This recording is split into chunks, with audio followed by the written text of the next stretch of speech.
Hello guys, in this video I would like to discuss on few metrics which economists will use to measure the country's growth. So the first one everyone knows is GDP. So what exactly is GDP? GDP has few elements. Okay, so we know India's GDP has been growing to $4 trillion economy. So how exactly is this $4 trillion number has come from? So GDP has few elements. The first one is consumption.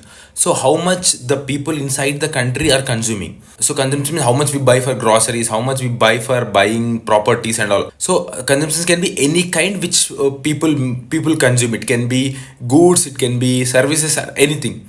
So that's the first element which will add into the GDP. So the second element is investment. So how much of the investment the country has made? Investments in terms of building factories, investment in terms of business growth, investment in terms of housing, any kind of investment which that country makes. So that's the second factor: consumption, investment, and the second thing is government spendings. So how much the government has spent on infrastructure? If the government spends less, then the GDP number will also fall down. And last one is trade number. The trade means like the exports minus imports. So if the export is more, that means the trade number will be more. So these are the four factors which contribute to GDP number, the $4 trillion economy.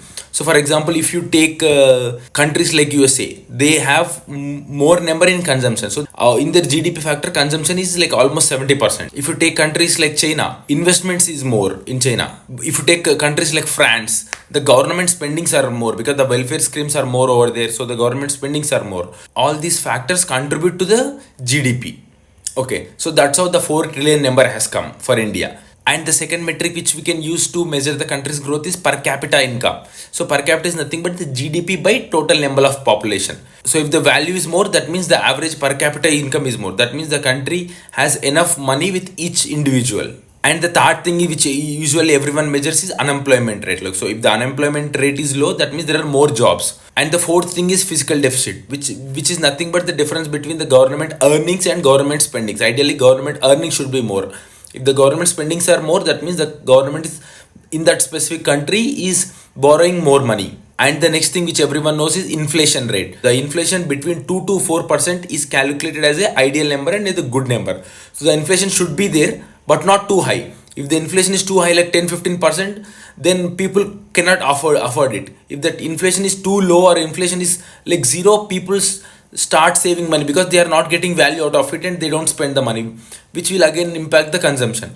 So the inflation should be like 2 to 4%, which is the ideal number as per economists. So these are the few metrics which will explain how the country's economy is and how the country's development is.